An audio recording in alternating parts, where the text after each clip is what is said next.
Um, Next is the issue of foreign base in Nigeria.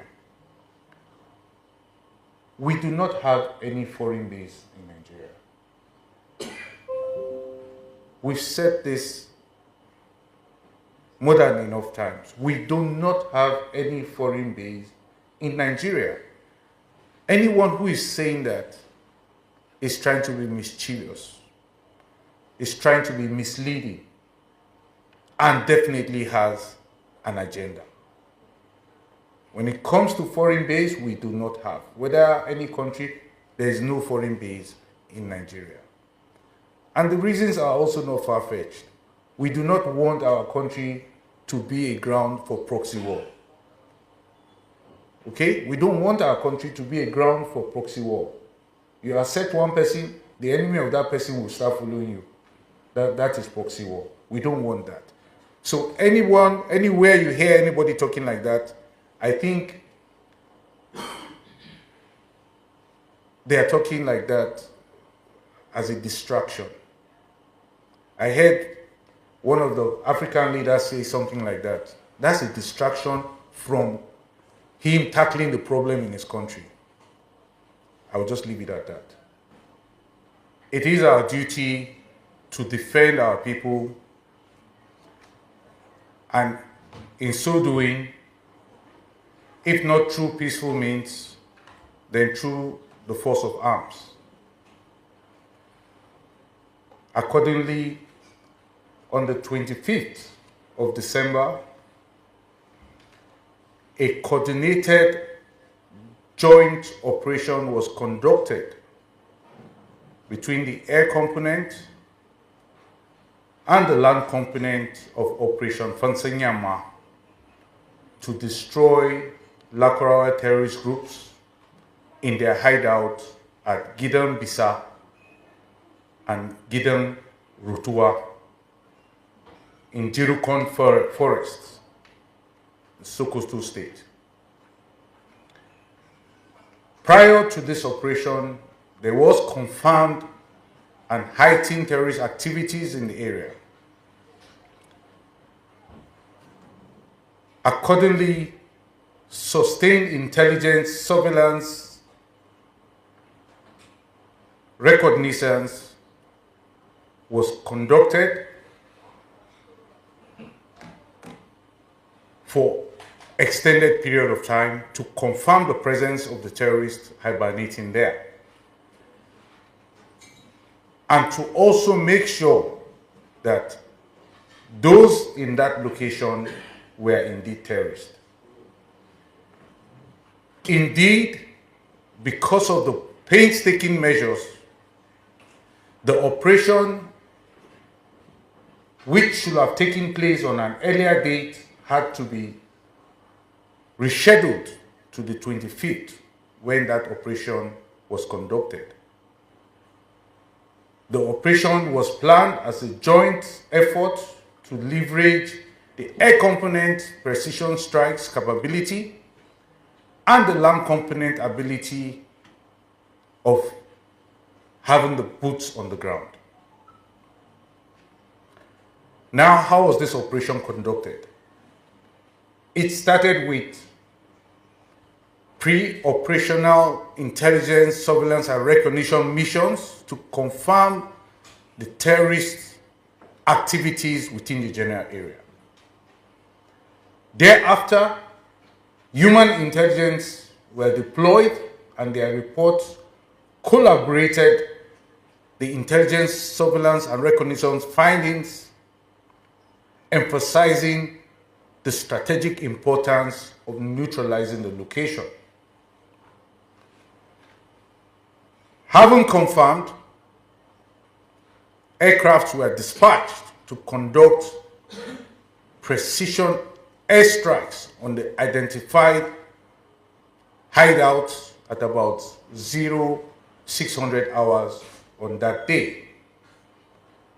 The strike was executed with precision-guided munitions to minimize collateral damage. The land component was tactically deployed at blocking positions around the target location to prevent the escape of the Lakurawa terrorist groups, as well as to provide immediate post-strike assessment and follow-up actions. Following the airstrikes, ground forces moved into the area to assess the strike's impact. The ground forces confirmed that the hideout was successfully neutralized with minimal damage observed in the surrounding villages. The ground forces interacted with the locals in the area, and they confirmed the presence of the Lakurawa terrorists in that general area. The ground forces also confirmed that the airstrikes achieved its primary objective of neutralizing the Lakurawa terrorist group's hideouts.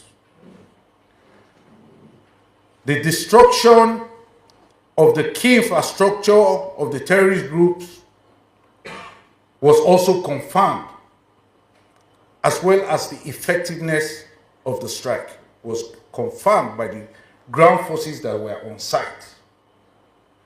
Surviving Lakurawa terrorist groups combatants fled the area immediately after the strike, particularly as they had better knowledge or familiarity of the terrain.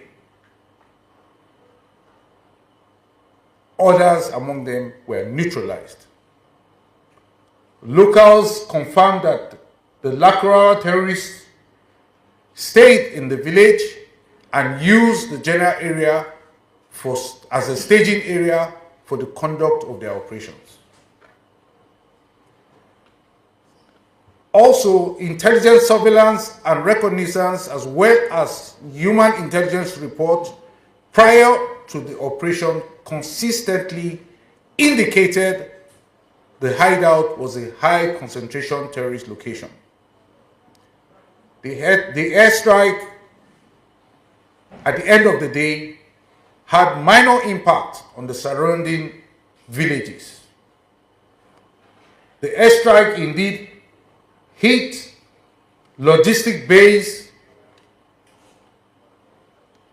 of the terrorists, which led to secondary explosions, and it was these secondary explosions that led to some casualties that was earlier reported.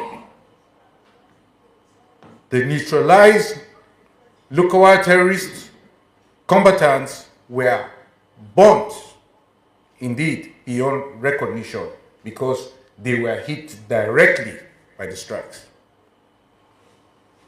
It is also noted that the terrorists are known to blend within the local populace.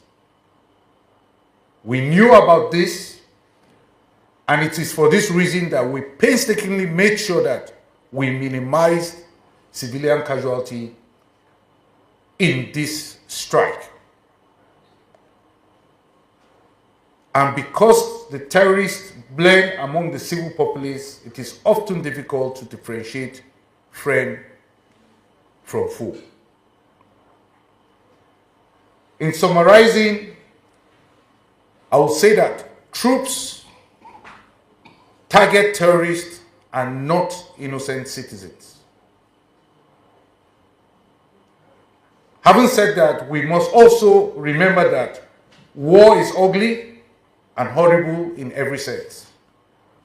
War is never beautiful, and it is the worst human endeavor ever. This is the reason we often come out and explain what we are doing in the field, knowing that by so doing, we have a better chance to deny the enemy to manipulate things and use it for their purposes or to their advantage. Every innocent soul lost in the course of our operation is a tragedy. And we do sympathize with their loved ones and their families whenever such occurs. But we must be reminded that our troops are very professional in their actions and are indeed turning the tide against the insurgents and terrorists.